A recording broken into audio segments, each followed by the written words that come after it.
Okay, good afternoon. Welcome to the last Digital Classicist London seminar for the summer 2022 season.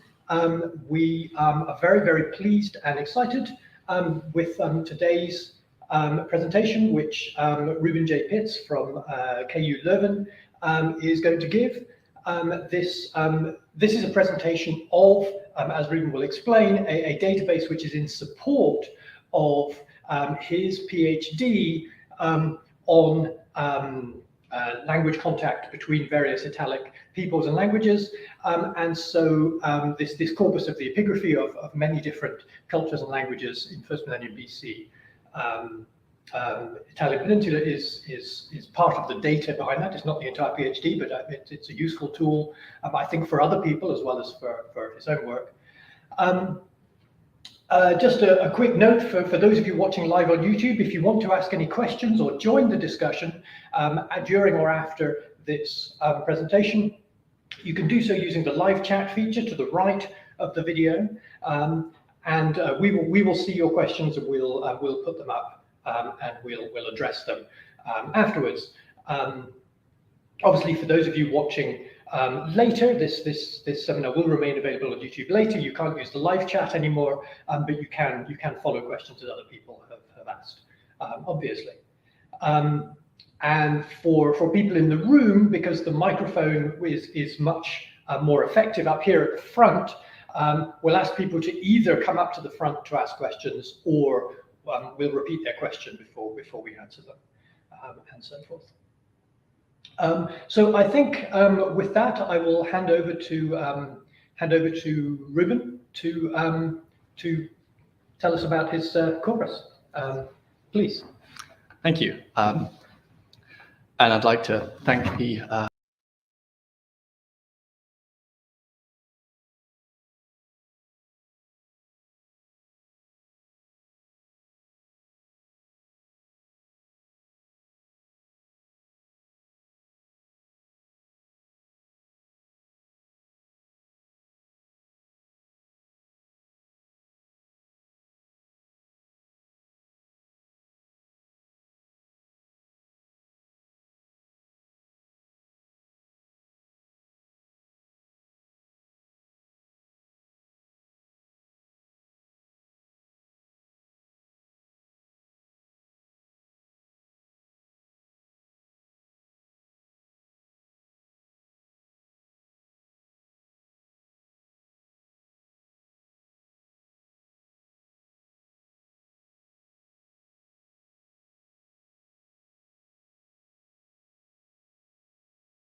Okay, they should have it back, but you may want to quickly recap what you just said. About them? I spec from the top, yeah. Sorry. Okay, yes. Okay, so yes, so I'm going to be talking about the corpus of the epigraphy of the Italian Peninsula in the first millennium BCE, CEIPoM, and I'll be giving an indication of some of the research it's useful for, and some of the research needs it can address. So to start with an introduction, CEIPoM is a digital corpus of the remains of the of the languages of ancient Italy, which is strongly focused on digital linguistic research. So to give a bit of a general context, this is a map of the ancient Mediterranean area in the first millennium BCE, and it shows, and I think it's more or less exhaustive, all of the languages that are attested in this region. And as you can see, it's also color-coded for how well we understand how well these languages are attested. So as you can see, Italy is quite well represented in that there's quite a handful of languages in this relatively small region. And moving on to a zoomed-in map of Italy alone, this is relatively unique in that there's quite a lot of well-attested languages in a small region. Now, unlike classical Greek or classical Latin, most of these languages are only attested epigraphically, but we have a wide variety of different texts in this region, different genres, on various bearers. I'm giving a few examples to illustrate. And we find them over a relatively long period of time. So, so to summarize, ancient Italy is characterized by a high linguistic diversity, preserved in writing over a long period of time, from about 700 BCE. And this makes ancient Italy quite interesting for the purposes of various forms of linguistic research. For instance, there is a long-standing hypothesis in the literature that these languages influenced each other through mutual contact, which is the focus of my own research. But also, for instance, just more generally, there's a lot of languages attested in this region for researchers who are interested in language typology, what kind of characteristics ancient languages had. Italy is a very interesting place to look. At present, however, if you want to study these languages, and particularly if you want to compare them to each other, you have to, the threshold for doing so is quite high, because you have to consult a lot of written textbooks. They're almost always separate, and often they don't contain linguistic analysis. So that makes it quite difficult to do this research, and particularly makes it quite difficult to replicate results of others, because you have to check all those works. So what CEIPoM aims to do is provide a digital corpus of these languages, in a, or at least of the linguistic information that we have about these languages, in a non-proprietary format that's available online. It's the first versions are already available online, although it's still a work in progress, as I will explain later, under a Creative Commons license. And so it focuses not on the epigraphic or archaeological side, but on the linguistic evidence for these languages, and it aims to basically make it possible to do digital linguistic research on these languages. So the advantage of a more testable and more replicable approach to these languages is one which I'll illustrate further on in my presentation. So I give an example of some fields where this might be interesting: comparative linguistics, contact linguistics, language typology. Currently, CEIPoM covers not all, but a large subset of the languages in ancient Italy: Latin, Oscan, Umbrian, Old Sabellic, which have followed Rixen using as a cover term for South Piscine and Old Samnite, Venetic and Messapic, and it contains around 4,000 inscriptions and around 36,000 tokens. And basically, it encompasses the Indo-European languages of ancient Italy, where Italy is their kind of core homeland. So it doesn't include, to go back to the map, I'm going to see if I can get a pointer. Yeah, so it doesn't include Etruscan and Rhetic, because they're not Indo-European languages. It doesn't include Lepontic, which is kind of a form of Gallic, which is then, again, mostly outside of Italy, and the same for Greek, which is also spoken in the south. But it does include all these languages here and phonetic. Briefly, to explain the acronym CEIPoM, this is intended to be reminiscent of a reconstructed Old Latin form CEIPoM, which would once have existed. And it's the genitive plural of Capos, pillar, boundary marker, stele, inscription. So it's basically equivalent to classical Latin ciborum, and we might very loosely translate it as pertaining to inscriptions, which is what the database is intended to do. So having sketched an introduction, I will move on to CEIPoM itself and explain how it works. So its structure. CEIPoM is a relational database, which basically means that it consists of different of tables at different levels that are connected to each other in a one-to-many relationship. I'll show a visualization of exactly what that means. So you have essentially four tables of information for. So you have the four different layers, which contain linguistic information on different levels of description. So on the level of texts, you have information on pertaining to entire inscriptions. Given an example, the famous Oscan defixio of Ribia. And a text can contain multiple sentences, which are basically syntactic units. So information pertaining to a syntactic unit. Given again an example, a fragment from the Curse of Ribia. This is not not complete sentence, it's just a fragment. Then a level lower, a sentence can contain multiple tokens pertaining to a word or clitic, such as donted. And finally, analysis is information pertaining to the analysis of the token. That has to be a level lower than token because the same token can have different analyses depending on who, depending on the scholar or the reference work that you follow. So in this case, for instance, I've given ablative singular noun meaning tooth, but other scholars think it's a genitive singular or an dative ablative plural, and it obviously depends on which letter you reconstruct after the edge of the inscription where the rest is missing.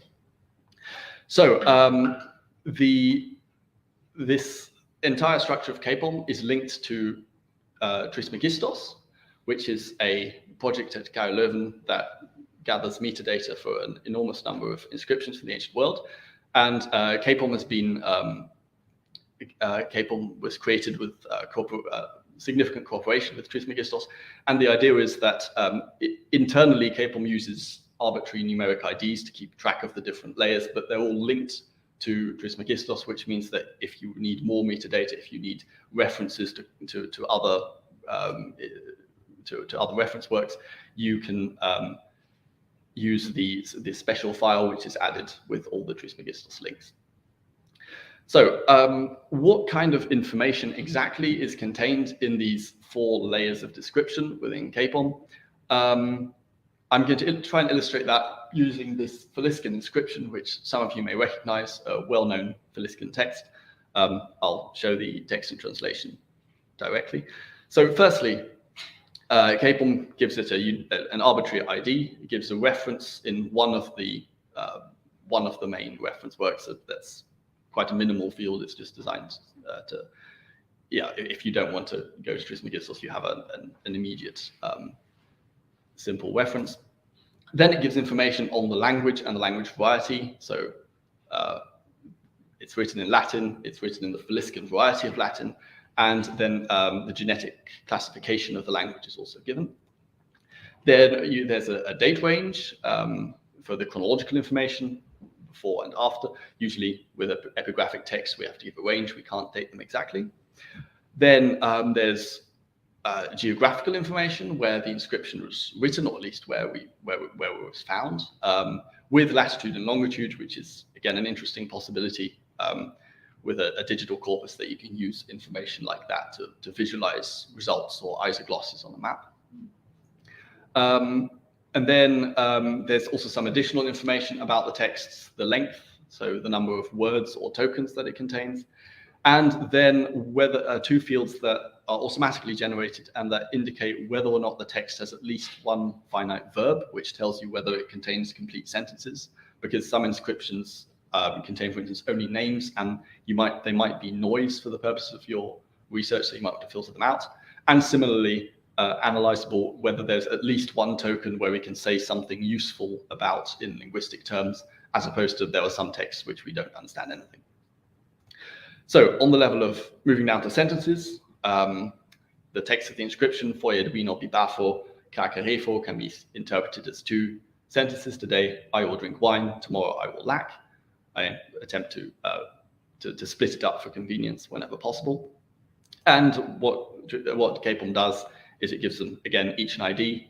It gives them an indication of the order in which they occur in the text, which is obviously quite important. And then it gives a kind of basic text, which is not intended as a kind of substitute for a proper epigraphic critical edition. It's just to give you an indication of where you are in the text. So moving yet another level lower to tokens. I've illustrated this by taking the verb, bipafo, I will drink. So you have a numeric ID, the token, and then a cleaned version of the token, which basically converts special characters and gets rid of the various diacritics, which is anyone who works with epigraphic languages will know that often you remember words, but you don't remember exactly where it was bracketed off, for instance. So that is for the purposes of ease of searching. And then where the token occurs, which keeps track of the orders of tokens within the sentence. Also on the level of tokens is syntactic information. Now, as I've said, most of the linguistic analysis happens a level lower at analysis because there can be multiple morphological interpretations of the same word. For syntax, that's quite difficult to implement because syntax isn't about tokens in isolation, it's about the way that tokens relate to each other.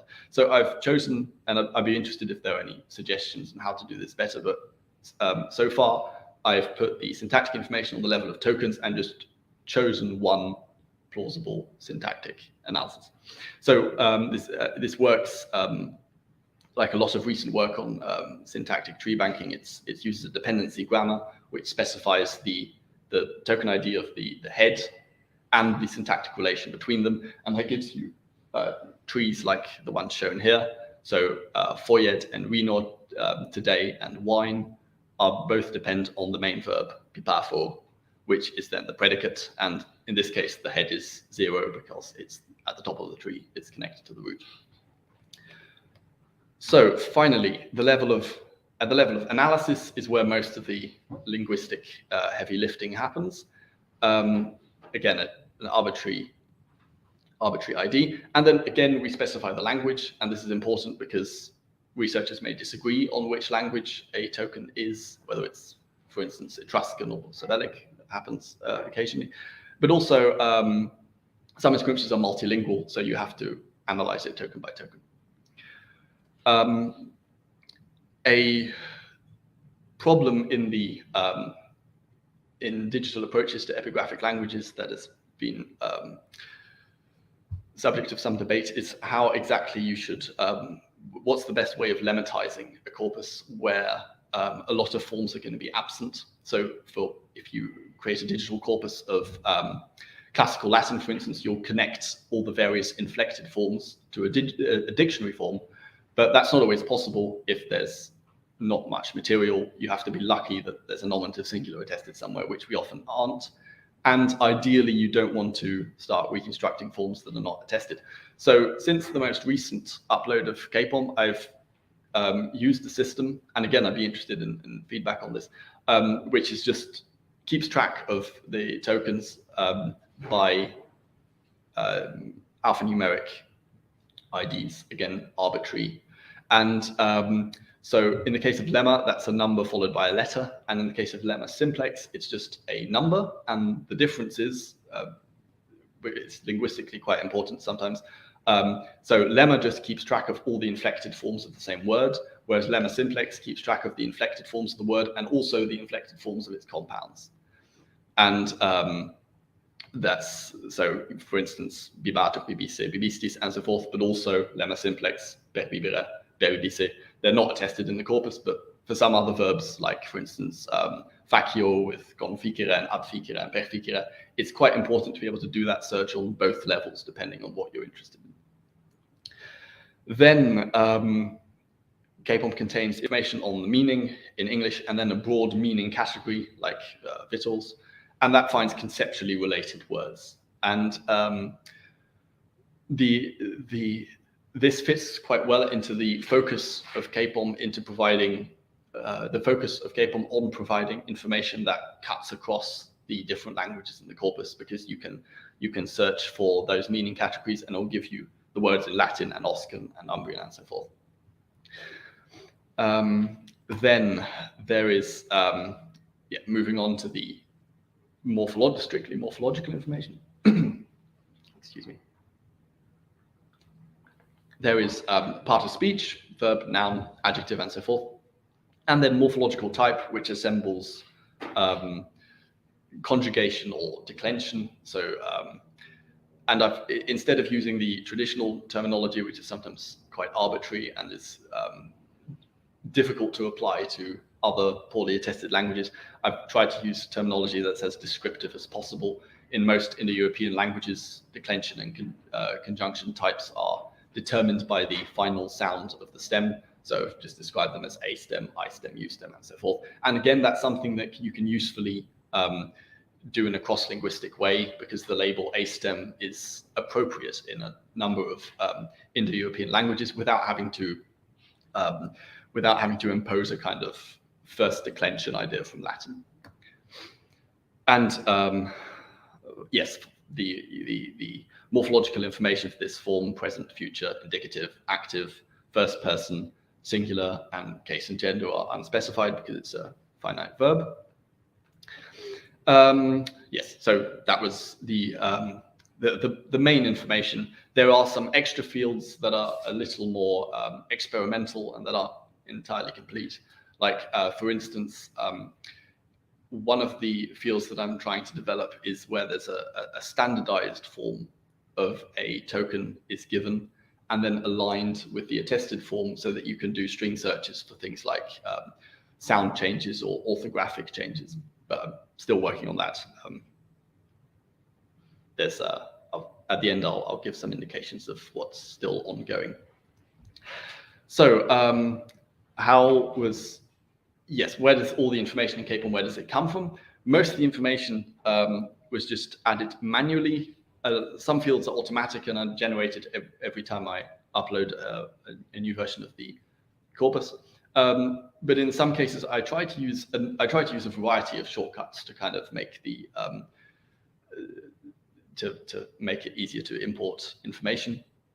So, for instance, I tried using the Morpheus API to create an initial morphological analysis for Latin, and I also tried using word lists that existed in the in existing printed reference works, and then trying to alphabetically link them, or using fuzzy searches to link them to tokens in the corpus. That none of those methods work very well because an epigraphic corpus is messy, and at the end of the day, I always had to do a lot of manual correction. But the information comes from the information comes from reference works on these languages. It's not always the most up-to-date reference work. I'm still working on getting parts of it up to date. So, and yes, most of the work happens in a FileMaker database from which I export the CSV files. So, in this part of my presentation, I'd like to give some indications of how CEIPoM can be used for linguistic research. So firstly, it's already available online. I emphasize it's very much still a work in progress. So by all means, feel free to download it and use it, but be aware that not all of it is up to date. So on GitHub and Zenodo, and it's also important, if you do use it, to specify the version that you used so that other people can easily replicate your results. So if you follow the GitHub link, you will go to this website, GitHub.io website, that allows you to download all the CSV files. And if you open them, then you just, for instance, with spreadsheet software, you can see all the data like that. There's lots of different ways of opening CSV files. So what I'd like to do now is give some examples of queries of kind of research questions that I've tried to use CEIPoM to look at. And I hope to illustrate some of the different kinds of linguistic research that the corpus can be used for. And I would also like to emphasize the added value of a digital corpus for making research more replicable, making it easier for somebody else to check a claim. Whereas now, which has the effect, I think, of shortening the half-life of poor hypotheses, or because it's easier for anyone to check if they are correct. And I'll give some examples of how that could work. So to give quite a very simple example, suppose you want to know how many ablative singular nouns are attested in Oscan. If you want to know that now, you have to basically read through the entire corpus of Oscan. And so if somebody makes a claim like that in a paper, you have to check it all. If you go to CEIPoM, just specify part of speech noun, case is ablative, number is singular, and the language is Oscan. And then you can just do that in most spreadsheet software, just filter it by those columns. And then you get, I think it's exactly 100 results. Yes, so that's a first example. Moving on to an example that might be somewhat more interesting. This is a more social linguistic question. What percentage of personal names in the Italic languages are female? And that's, again, something you can use CEIPoM to search for. So specify semantic category as proper, gathers all the proper nouns in the corpus. Subcategory, you can distinguishes between personal names, toponyms, and theonyms. So you specify personal names, and gender is feminine, and then you get this breakdown. I've shown it for the entirety of the corpus CEIPoM. About 1 in 10 personal names are female, and I've also shown it for Messapic. I generated these statistics in the context of a course on Messapic. So in Messapic, it's slightly more, which might be an interesting result and gives an indication of some of how you can also use the corpus for sociolinguistic research. So now this is a question that I've also looked into using CEIPoM. When is the Latin locative replaced by in plus the ablative? The reason it interested me is because it's not a question you can find an answer to in most of the textbooks that I've checked. And again, CEIPoM makes that quite easy. So the question is, classical Latin has a locative case, but it's fossilized. It's only used for like place names and very limited set of lexemes. But at one point, the locative was in Proto-Italic, the locative was a case like any other, and Semitic languages still use it very productively. So we can wonder at what point in Latin did that switch happen from the locative to in followed by the ablative. And this is an example of a slightly more complex query where you have to combine different levels. So you have to take the chronological range from the file text and combine it with the morphological information from analysis. I usually do this using Python or FileMaker, but I'm sure there's other ways of doing that too. So, and in this case, we can just filter out the locatives and put them in chronological order, and we can see that there's no point in the history of Latin when the locative is used productively. It's always with the same restrictions as in classical Latin used for toponyms. And we can also see when is the first attested use of in plus the ablative, where you'd expect a Sabellic locative, and I think that's about 300 BCE. So that's when we know the locative had definitely fossilized in Latin. So this is an example of how the chronological information can also be used. So a fourth possible question: what is a trivalent verb likely to mean? And I think this is an interesting question for illustrating the potential uses of CEIPoM, because it has it shows how CEIPoM could potentially be used to decipher new text, but also how it could be used in an educational way to show the evidence for particular translations, rather than just having to say this is what it means. And so in a context which happens quite often with epigraphic languages, that you can identify there's a verb and there's a subject and a direct object and an indirect object, but we don't know what the verb means. You can illustrate, based on other epigraphic texts, what in a probabilistic way, what the semantics of that verb are likely to be. And so, search verbs with relation pred to ensure that they're the head nouns of the sentence, and then find arguments, a nominative subject, an accusative object, and a dative object. And then you can see across the languages of Italy what are verbs in that context most likely to mean. And you can then use the meaning field. And then you can see in the large majority of cases, such verbs mean give, an epigraphic corpus, often votive inscriptions or giving something to somebody. And this might be quite a simple example, but it does show how you can, in an educational setting, you can make claims about, even relatively trivial claims about ancient Italic epigraphy, more evidence-based. The final example that I'm showing of how to use CEIPoM: what is the basic constituent word order in Oscan, and how does it change through time? Now, this is a more probably the most complex query so far, because it requires using the syntactic information to look at relationships between multiple tokens. So I did this in Python. I'll show the outcome directly. The reason I think this is an interesting question is because it shows how CEIPoM makes research more replicable. So in the literature, there is an old hypothesis that Oscan, like Latin, shows a switch in basic constituent word order. So the oldest layer of Indo-European is usually thought to have subject, object, verb as the basic unmarked order. And in Latin, we see, in the documented history of Latin, we see that trending towards the later Romance system where you have subject, verb, object. Now, there's a hypothesis in the literature that Oscan does the same, that we see a slight kind of incipient tendency towards SVO in Oscan.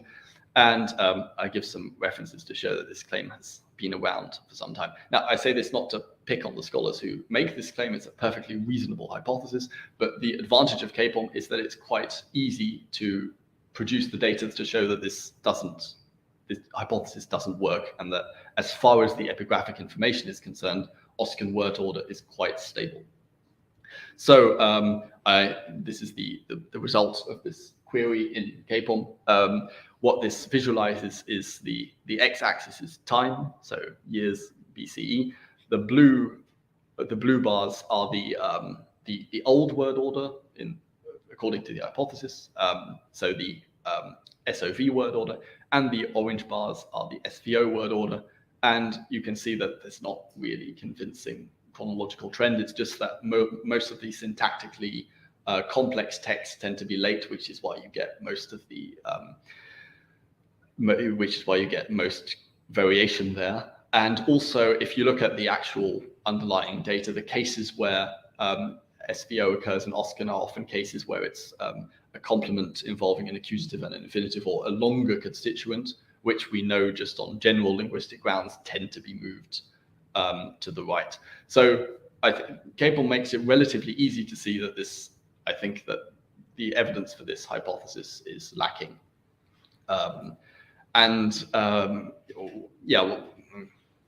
At risk of sounding like a broken record, this is something that's much easier to do if you don't have to go through the entire reference work and check out all the Oscan sentences. So my conclusion, Oscan is consistently SOV, no chronological change. But again, you can do the cross-linguistic comparison. You can look at the languages around it. And it's interesting that there are differences in Mesapic. Proportionately, the Mesapic material is very limited, particularly if you look at texts with finite verbs. But there's quite a few examples of SVO. And in Latin, there's a handful of examples, impressionistically still more than Oscan. And that's also an interesting result because it indicates that despite their close proximity and significant cultural contacts, these languages could stay linguistically distinct, even for features that are at least hypothesized by some to be quite sensitive to language contact. So yes, a potential disconfirmation of the possibility that language contact was responsible for convergent word orders. So, but final part of my presentation on the uses of CEIPoM and the future prospects. So, because CEIPoM is focused on linguistic and particularly cross-linguistic research, as I've indicated, it's interesting if I've made it in the context of my own PhD, where my focus is on language contact. Also, language typology, comparative and historical linguistics, and also, as I tried to indicate previously, in a pedagogical, in an educational setting, it also can be useful. Now, important caveat, CEIPoM is a work in progress. I'm going to emphasize this because it is already online, so it's very easy to download. So I'm aware that it contains errors, that it's not always complete, and also doesn't always use the most recent literature. And that's because I've focused on trying to get all the text into it and have some kind of linguistic analysis. What I've also not focused on so far is the functionality of analysis being a level lower than tokens, and therefore being able to have lots of different analyses of the same token. I intend to expand on that in the future, but right now it's mostly one analysis per token, just so that the corpus is usable. And I put it online because I think it's already usable in some way, but used with care and obviously never uncritically. So what are the future prospects? what is what's going to happen in the future. We're working on a user-friendly online interface for CEIPoM, which makes it easier for people who may not want to download CSV files to look at the data it contains. I'm also aiming in the relatively near future to do a thorough revision of the Sabellic data and to add bibliographical references and to reflect the diversity of scholarly opinion by adding multiple analyses for tokens where there is disagreement. And possibly in the future, CEIPoM could expand to some of the other languages of ancient Italy. Particularly Greek in the south might be interesting because it's a relatively limited corpus, and there's also quite a lot of evidence of contact between Greek and the other languages in that region. Maybe at some point Etruscan. This is not for the near future, but it's always a possibility to expand CEIPoM further. So yes, that was everything I wanted to say. Thank you for your attention, and if there are any questions or any feedback, I'd be very interested. Thank you.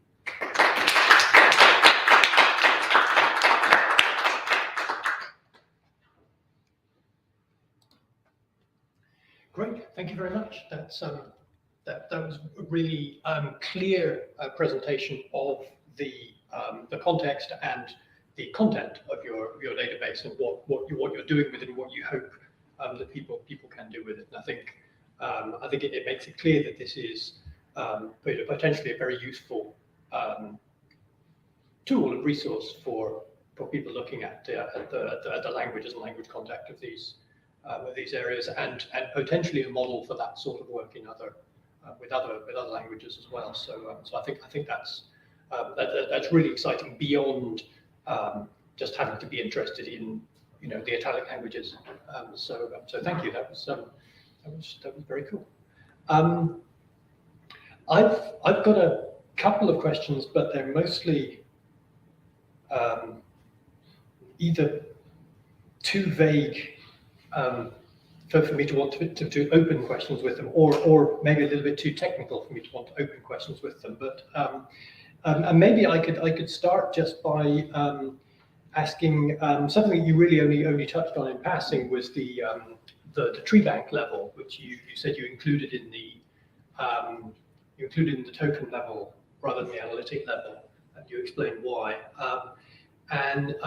So two parts of the question. First was, I wondered, just out of interest, what tree bank syntax you used for that? Because I know a lot of people working with Greek and Latin have tended to use the Prague tree bank, haven't they?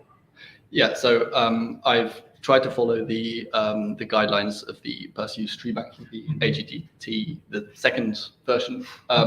That's something, again, that I'd like to find the time to do more systematically, because it's not entirely consistent at the moment.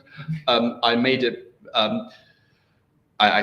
most of the corpus was made in function of my research needs within the context of my PhD, and I was looking at basic constituent order. So so I've modified it in a few ways, and I'd like to kind of make that more explicit and more consistent. But for instance, I don't think it makes much sense to assign syntactic functions to punctuation in an epigraphic corpus. Yeah. And so I've modified that to add like blank tokens, which I then when it's syntactically required. So the Perseus guidelines with some modifications, which I'd like to make more explicit and more systematic in the future. Yeah. I think, if I remember correctly, that Greg Crane said in a seminar, I think earlier in this series, that they're currently thinking of migrating to universal dependencies for that. Yeah, that's just to make it that much more interoperable with millions of other languages. Yeah, that's also something I'll definitely be looking into. Yeah. And so the second part of my question, following from that, is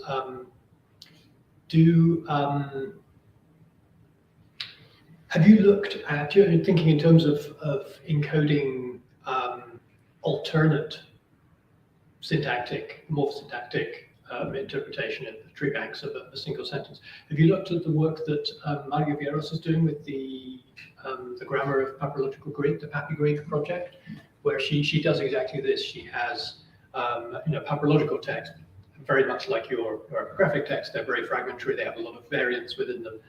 And so she both tree banks a diplomatic, if you like, version of the text and the standard interpretive version of the text side by side with links between the tokens as a way of encoding the variance between that. Have you looked at the way she does that? No, I'd be very interested in ways of, because the solution that I'm using now is kind of a convenient solution of it's difficult to put analysis, so I just chose one.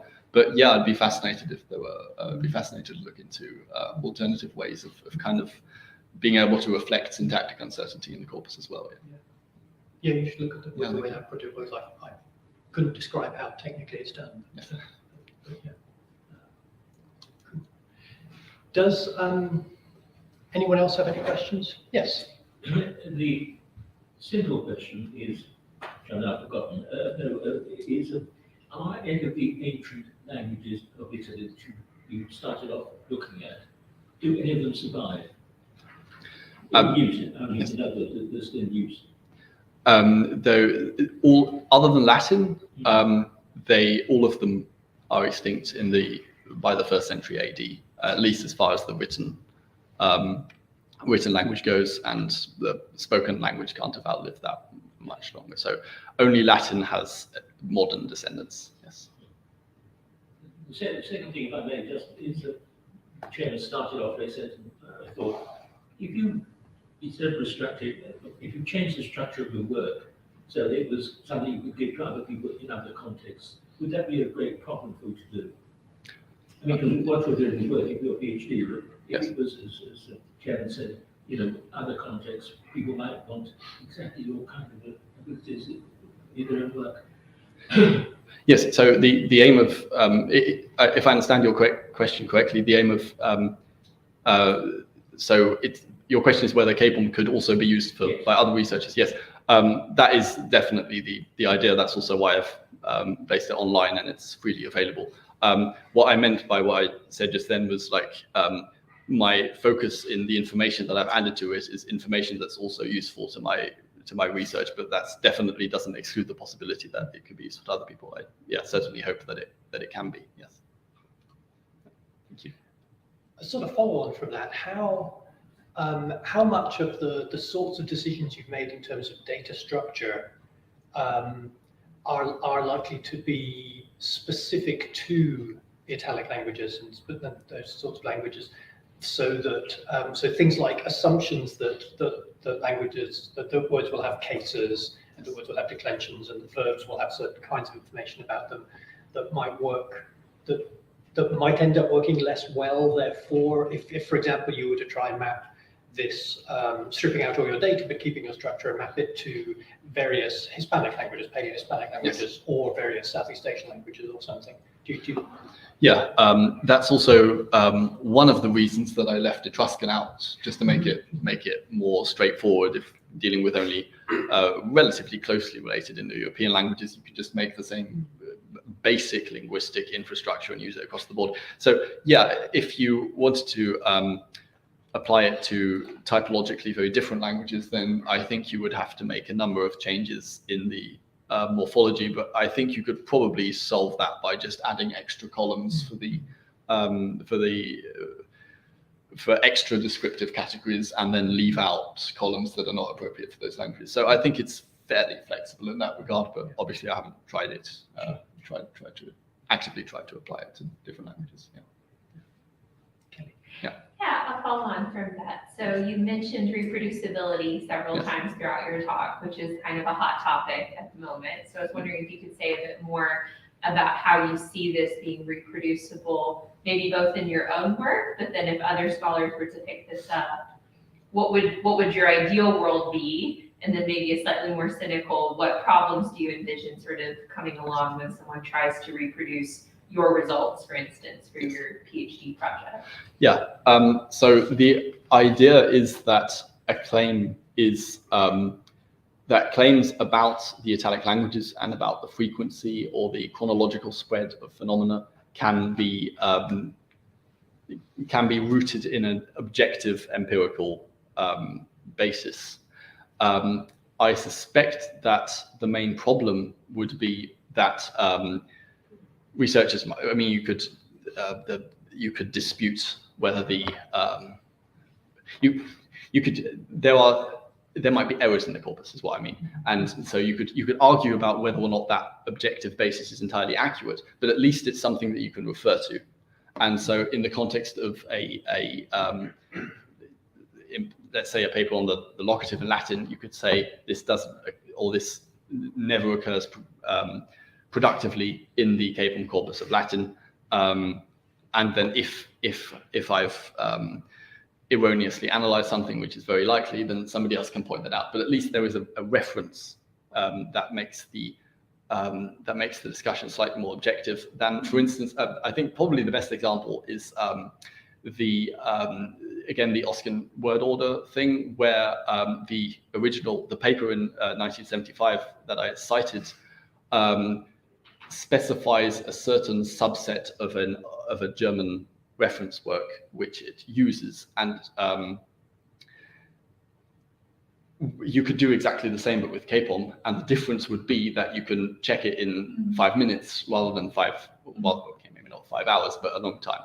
And yeah, that's kind of what I mean by reproducibility. I hope that answers your question. No, that's really interesting, because I think typically when the word is used, we do tend to think of it in a very positivist sense. But what I hear you saying is you're sort of grounding it, still knowing that the meaning could be completely different dependent upon the archaeological context and the display context and all of this, but that you're viewing the reproducibility, and that I, as someone who's not a specialist in this, could at least come to your resource and sort of fact check quickly. Yeah. So for instance, if you are skeptical about one of the things that's shown, you can download CEIPoM and check it very easily for yourself. Mm-hmm.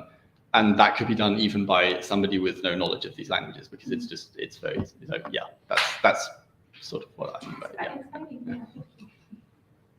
Yeah. I had a similar thought when you gave your example of searching for ablative singular nouns in Oscan, and you said specifically, user beware of the quality of the data and that it's work in progress and all that thing. But I wondered if a user were to ask, how good is this data? Could you give a quantitative response to that? There's X number of texts missing, or not fully checked, or anything like that?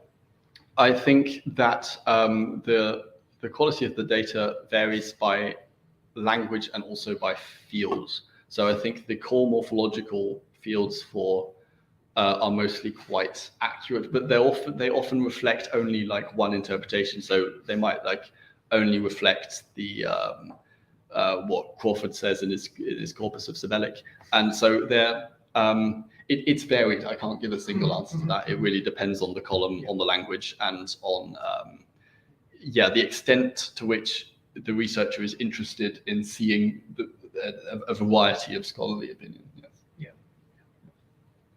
But so you could give an answer specifically on that Oscan question. Yes. You could give some sort of an answer, say, well, these are likely-to-be issues. Yeah.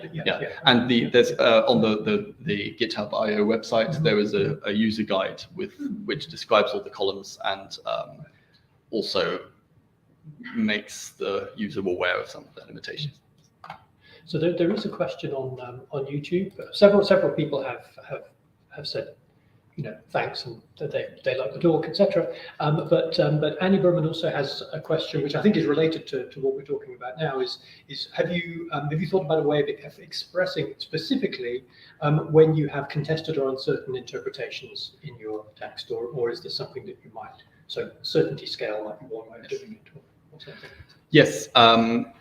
In the original, the kind of FileMaker back office that I use, there is a certainty field like that, which specifies whether so everything ranging from uncertain to probable and so forth. That would certainly be something I'm interested in adding to the publicly available database as well. But it would have to go together with also expanding the analysis level with the diversity of views in the scholarly opinion, and it's only at that point that you can say this is contested, this is likely. There is a broad consensus on this form, but there's a number of people who still disagree, and so forth. Yeah. Yeah, I've always, I mean, I've never been convinced that a certainty scale tells you anything. So I've always thought that rather than talking about, you know, certainty or confidence or whatever about something, I'm much more interested in what are the qualifications to this statement. Yes. And the main qualification is who said it. So, so I wonder, do you give attribution to the analysis field? Yeah, so currently no, Right. but that's something that I'm also looking to add. Yes, that's. I think it's one of the things I mentioned on the add references. Right. It's something that I'd like to do, and I think that my current plan is, hopefully when I have time, is to start on the Sabellic languages to add the more diversity of opinion there and to use some of the more recent works. Right. And then there would be a new column which would specify references, yes, to the literature. I was just curious if you could talk a bit more about how this relates to your research questions, specifically for your PhD. So what kind of initially motivated you to create this, beyond the fact that it's a very powerful search tool? And maybe specifically when you're thinking about questions in your doctorate, how does this help you beyond you've already mentioned several ways to fact check and to quickly get to information. But I guess I'm curious, how did this help you sort of conceptualize and think about your questions in new ways? Or is that something you're still sort of thinking about since you're in process? Yeah, should I repeat the question for the microphone? I think Kelly's loud enough. Okay. So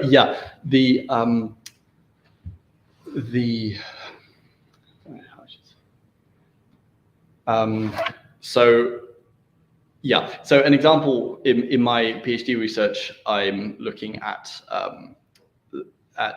I've been focusing on the verb system, and one of the ways that CEIPoM affects that is that this makes it a lot easier for me to see when forms are first attested and how well they're attested, and it's basically, I see it as a kind of empirical background that I can always refer to. But I guess it's also had an impact in terms of the kind of questions that I'm interested in asking about the contact area. Like probably the best example is, again, the constituent order thing, because that's something that's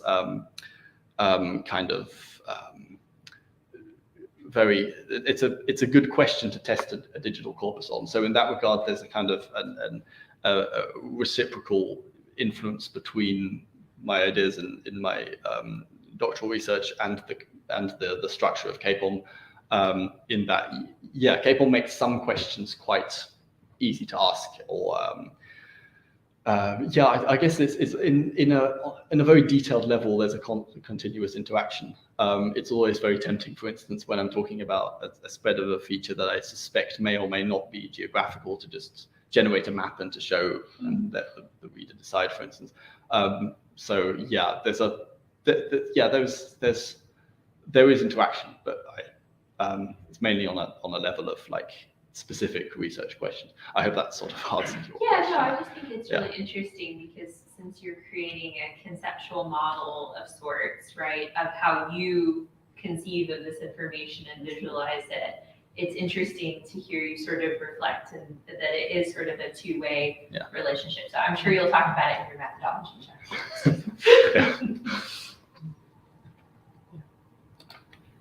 chapter. Does anyone else have anything you want to ask? I mean, also anyone on YouTube, remember you can ask in the chat.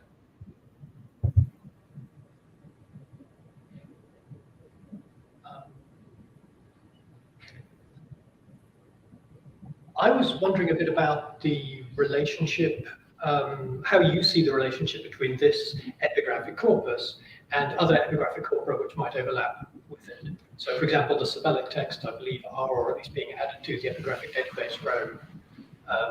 And you talked about some of the print corpora that are used. And I wondered if on the one hand, any of the existing digital corpora were sources of data for you, saving you time on at least entering the text. Yes. And on the flip side of that, how you see making your text available in ways that are useful to other epigraphic corpora, such such as, for example, an epidoc export of the texts and some of the metadata?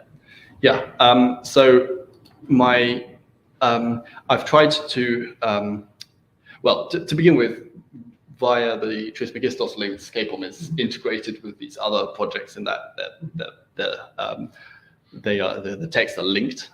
What I've tried to do to kind of to set CEIPoM apart is to focus very strongly on the linguistic analysis of tokens and not on like the epigraphic text, which I believe is the EDR focuses on. So the focus is on lowering the threshold for using and engaging with and doing scientific research on the linguistic side of these texts. But there is some, yeah, there was always going to be some conceptual overlap with existing or future projects. But yes, I think in terms of the languages and the focus of this corpus, it has, it's CEIPoM has its own niche, I suppose. Absolutely. Yeah, no, and overlap isn't a bad thing. It's clearly it's a good thing. What would be valuable is if that overlap could be leveraged in some way. Yes. So, for example, the information that some of your text will be in digital form in your database for the first time. Yes. But the ones that are also in EDR or in other databases or in other epidoc corpora that are out there, it would be nice to be able to say this is another version of that same text there. So people looking at that corpus could find your text and vice versa. Yeah. People who are looking at the texts in EDR who might be interested in linguistic information that they're not getting from that database could find it in yours. And there's various ways. Yes. Epigraphy.info are thinking about linked data ways of connecting between different corpora and things like that. I just wondered how much you thought about how valuable it would be to leverage those. Yes. In that context, I would emphasize that to the extent that CEIPoM contains texts, so the epigraphic text, that's really just meant for purposes of navigation, so that you know where you are in the inscription. And I emphasize that because the text is adapted from it's kind of some kind of stripped down version of the epigraphic text in reference works. For Latin, I think I got the text from the Klaus Schlaby database. So the point is that the CEIPoM isn't about the text. It's not about the epigraphic text, and it also shouldn't be used as a source for the critical text. It's about the linguistic analysis, so that this token is a genitive and so forth. So the overlap is always interesting, but when it comes to the text, it's like, as you described, it's like complementary. You can add the linguistic information to a corpus that might be more focused on the epigraphic text. Yes. Thank you. Yeah. Yes. I realise it's not directly related to your project, but taking account of one or two of the lost languages like Oscan, has any attempt been made to reconstruct the sound of the language based on knowledge of the alphabet? Maybe the alphabet is not particularly well known. Yes. So I'll just maybe repeat the question. So the question is if any attempts have been made to reconstruct the sounds of these lost languages. So they employ a variety of different alphabets and a variety of different scripts. And it is possible to make claims about how the different attested graphemes sounded, and there's quite a lot of research on the phonology of these languages, and it's certainly possible to make meaningful claims about how they sounded, even though obviously we can't be as precise as we would for a language that still exists. But and it's not just based on the alphabets, also, for instance, the sound laws that operate or the way the different sounds influence each other. So we can do a lot of meaningful research about that. Yeah. Are there any linkages to Latin at all, or are they totally separate? One or two of these languages could be totally separate in terms of how they were created and began? So you mean the scripts or the languages themselves? Are any of them linguistically connected, related to Latin, or are they totally, or some of them perhaps are totally from a different source, so to speak? Yeah. So so the question is whether these languages are related to Latin. The ones in CEIPoM all are. They're all Indo-European, so they're all related to Latin. Then Oscan, Umbrian, and Old Sabellic are particularly closely related to Latin. They're within the Indo-European languages. They're Italic languages, so they're very close sister languages. And as I noted, there's also Etruscan and Rhetic, which are not Indo-European languages, and so they're not, as far as we know, they're completely unrelated Tyrrhenian languages. Yes. So it varies. Some languages are, some are not. Yeah.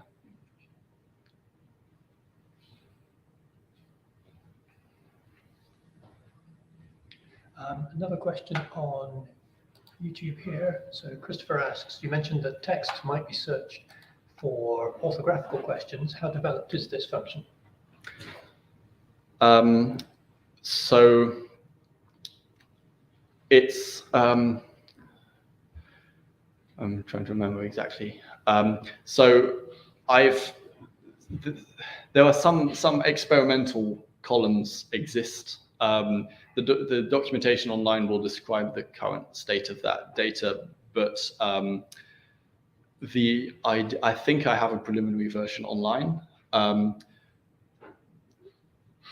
So my main reservation about it would be that it's not all been manually checked yet. So I've done some automatic alignments, and also that the standardized form isn't always as consistent as it should be, because for Sabellic that's quite difficult. I've used a kind of I've used one of the earlier etymological forms suggested in the dictionary of Untermann, but yeah, I would love to put more time into trying to make that more consistent and more systematic, but it's not there yet. So yeah, use with caution. Yes. Great. Paula. I have a quick question. Yep. Myself, can you hear me well? Yes, we can, yes. Sorry, because I had some technical issues at the beginning, but thank you so much, Reuben. I can hear myself with an echo. But anyway, I'm going to make the question. So I was wondering, because this database focuses on linguistic analysis, and therefore you can query the database for linguistic phenomena as language contact, language transfer, and so on. I was wondering, how do you deal in terms of linguistic analysis disagreement? I'm not sure if you have mentioned this before. If you have, I'm sorry. I apologize, but I was wondering whether you are able to trace different perspectives on the analysis. So you mean like disagreements between different scholars or different reference works on the correct linguistic interpretation of a form? Yes. Okay. Yes. So okay, I can hear an echo now.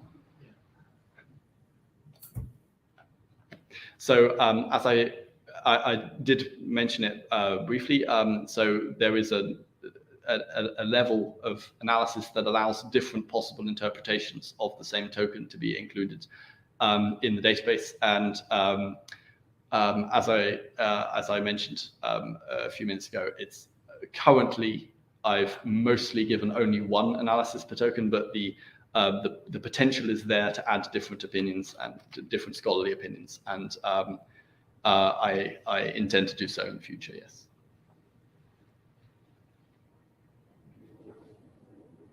Great. One more question since it appeared online. Have you thought about encoding pronunciation into your texts? Yes, very often, but it's quite difficult in practice because, there are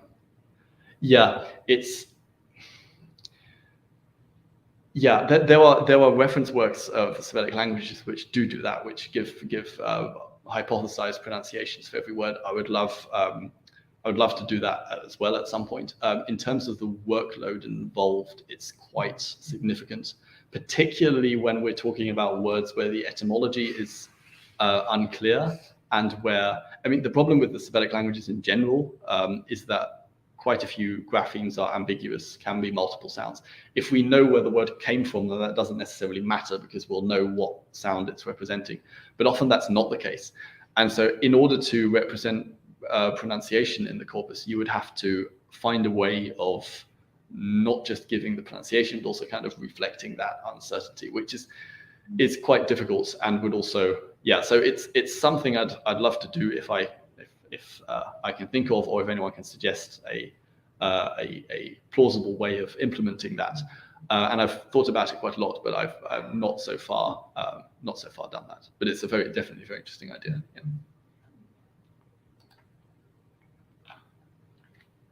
Great. We're starting to get to the point where we should probably give Reuben a break. But is there any final burning questions before we do so?